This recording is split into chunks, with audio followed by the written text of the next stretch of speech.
Soy Diana Calderón, bienvenidos al momento del debate en Hora 20. Pasamos a analizar las causas, las intensas lluvias que se viven por estos días en el país, pero en diferentes partes del mundo también.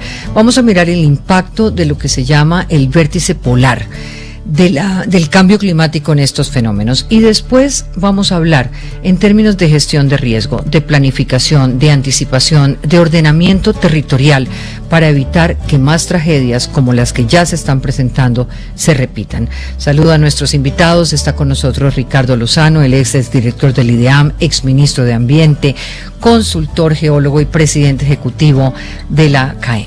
Hola Ricardo, muy buenas noches. Hola Diana, un placer como siempre estar con ustedes. También Camilo Prieto, investigador, profesor de Energía y Sostenibilidad, médico, magíster en Energía y Sostenibilidad. Hola Camilo, buenas noches. Creo que ya estaremos con Camilo en pocos minutos. Por ahora nos vamos con Paola Arias, quien es experta en clima, es profesora de la Facultad de Medio Ambiente de la Universidad de Antioquia, miembro del Grupo Intergubernamental Expertos en Cambio Climático. Hola, ¿cómo le va, Paola? Ahí la tenemos porque estamos hoy por el Día Sin Carro de manera virtual. Ya vamos con ella también. Y Sergio Silma Numa, que es editor en Ciencia, Salud y Ambiente del Espectador, magíster en Salud Pública. Hola, Sergio, bienvenido a Hora 20. Diana, hola, buenas noches. Un saludo para Ricardo, para Camilo y para Paola. Un poco de contexto para nuestros oyentes. Usualmente los primeros días del año son los de menor precipitaciones. En el país las temperaturas son altas, son pocas las emergencias generadas por el invierno y sin embargo al inicio de 2026 ha sido la excepción, pues solo en enero hubo algún tipo de aumento del 60% de lluvias. Las emergencias se han registrado en Medellín, donde en 44 minutos llovió el equivalente a todo un mes. Sin embargo, las precipitaciones de las últimas semanas, que dejan más de 27,000 personas ya damnificadas, alerta roja en 165 municipios, 7 personas muertas, desastre en muchas regiones del país, como Córdoba y Urabá, donde las familias y los agricultores lo han perdido todo, está relacionado con la entrada de un llamado frente frío, un chorro polar, que trae lluvias fuertes, mar de leva, como el que se vio en Cartagena en los últimos días, al encontrarse con aire caliente en el Caribe. Esta situación obviamente ha vuelto a poner en la realidad el ordenamiento territorial, la gestión del riesgo, la planificación, la anticipación de fenómenos climáticos como los últimos días, así como la respuesta de las autoridades. Hasta el momento, el papel de la cuestionada Unidad Nacional de Gestión del Riesgo de Desastres ha estado en el centro de las críticas, a pesar de que su director, que es Carlos Carrillo, ha planteado que se dispuso de una línea de respuesta por 191,000 millones de pesos y la entrega de ayudas a varias regiones del país. Este escenario de clima adverso no es solo en Colombia. En Perú las lluvias dejan 56 muertos. En Mozambique y en 2 países más del África la cifra es de 100. En España la borrasca Leonardo deja emergencias en varias regiones, al igual que en Chile. Mientras tanto, en Cuba se enfrentan récords de 0 grados centígrados y la Florida temperaturas absolutamente heladas que no se sentían desde 1989. Por ahora en Colombia nos preparamos para una segunda masa de aire frío que llegará durante el fin de semana afectando a San Andrés y Providencia y entendemos que al Caribe colombiano. Así que yo quiero empezar por algunas preguntas con ustedes. ¿A qué fenómenos están asociados realmente estas lluvias de los últimos días en el país? ¿Qué tiene que ver el Ártico en todo lo que está ocurriendo? ¿Y por qué se desprende esta masa fría y nos llega a nosotros? ¿Quién quiere empezar? Ricardo. Hola Diana, pues bueno Diana, esto lo venimos hablando y aquí en Caracol hace yo diría más de 25 años, ¿no? Casi 30 años cuando hacemos un análisis más completo, Diana, y es que para nosotros determinar el riesgo de las condiciones cuando estamos hablando de clima o cuando estamos hablando de cambio climático, para evaluar esas condiciones de riesgo, Diana, tenemos que analizar 2 factores muy importantes. ¿Qué hemos hecho? El hombre que ha hecho en determinado territorio, ¿no? ¿Qué intervención ha hecho? ¿Qué infraestructura hemos ubicado nosotros en los ríos? ¿Qué infraestructura hemos ubicado nosotros en las orillas del mar?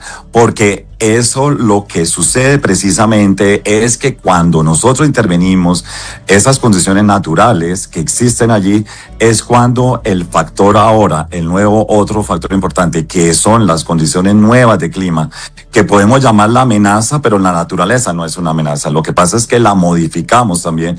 Entonces ahora se está manifestando de manera más intensa y más frecuente. Cuando tú cruzas las circunstancias de un territorio intervenido versus las actuales manifestaciones del clima, que son más intensas y más frecuentes por la modificación misma del clima, es que tenemos muchas tragedias, no solamente en Colombia, sino el planeta entero. No hemos adaptado nuestras propias circunstancias a estas nuevas manifestaciones del clima que se vienen advirtiendo desde mucho tiempo atrás. Colombia está ubicado en la zona tropical del planeta. Nosotros no somos ajenos ni al polo norte ni al polo sur. Es muy normal que en esta época del año, Diana, los vientos soplen hacia el sur, los vientos del norte, alisios del norte, soplen hacia el sur y lleguen al Caribe, no en estas condiciones como llegaron, pero sí encontraron el aire caliente nuestro del Caribe, que hace que interactúe con estos frentes fríos y ascienda muy rápido y se concentre altamente la humedad cayendo en estas condiciones que han caído. Esas nuevas manifestaciones obviamente están relacionadas con esa modificación del clima, pero lo que tenemos que prestar atención es qué hemos hecho en el territorio y si nos estamos adaptando o no, o estamos reduciendo esos riesgos. Que ese es el tema sobre el cual vamos ahora, Sergio. Gracias, Diana. Pues creo que voy a tomar las palabras de la profesora Paola, porque justamente hablé hace un par de días con ella y ella me lo explicaba de una manera absolutamente pedagógica lo que estaba pasando, ¿no? Y es esa interconexión que hay entre el Ártico, lo que está pasando en el Polo Norte, con la interconexión que hay también en este pedazo del continente. Y para decirlo en palabras simples, seguramente ella lo hará con mucho mayor detalle y me corregirá si meto las patas, pero es más o menos ese debilitamiento del vórtice polar que hace que eso que llaman el Polar Jet Stream, que es otra corriente un poco más abajo, tenga esas curvaturas que se extienden hacia el sur, como decía ahorita Ricardo, y que choca con esa masa de aire un poco caliente y genera estas dificultades que estamos teniendo en este momento. Seguro Paola puede profundizar un poco más, pero como decía Ricardo, es una muestra y hablaremos un poco más adelante de los... Ya vamos a tener a Paola, pero voy atrás un momentico. Cuando hablamos de debilitamiento de esa zona polar, ¿a qué se refiere específicamente? El debilitamiento, y me corrige Ricardo, es algo que pasa usualmente en ese vórtice polar, que es, a mí Paola me lo explicaba hace un par de días, como una banda que hay en la estratosfera y que contiene una masa de aire muy frío. Y usualmente en esta temporada suele haber ese debilitamiento del vórtice polar y eventualmente, entiendo que no es la primera vez que pasa, hace que tenga unas curvaturas más o menos grandes. Y en esta oportunidad pues fueron un poco más extensas y llegaron hasta esta parte del continente y, como decía Ricardo, chocaron con unas masas de aire caliente que tiene estas consecuencias. O sea, que básicamente lo que produce lo que vimos y lo que vamos ahora a escuchar es el encuentro con la masa caliente, ¿cierto? Sí, pero Diana, esto es normal que suceda. Normalmente siempre cuando por la rotación de la Tierra, la inclinación de la Tierra, por eso en Cartagena, normalmente cuando vamos a Cartagena en los meses de enero y febrero, es que sentimos un clima más seco, un clima menos húmedo, inclusive más frito, ¿no? A sí, veces pero mucha gente... Digamos que yo estaba, por ejemplo, en Cartagena, Ricardo, y alcancé a ver, digamos, un oleaje superior sí. al que estaba acostumbrada a ver en estas épocas. Sí, claro, porque normalmente en esta época los vientos siempre empiezan a soplar hacia el sur, y por eso te decía que estos frentes fríos, estas masas frías siempre del polo bajan, Pero Diana, lo que sí nos está sucediendo hoy día es que estamos superando obviamente las cantidades de precipitaciones que podríamos tener, como tú bien lo dices, en estos meses de febrero o enero, febrero o marzo.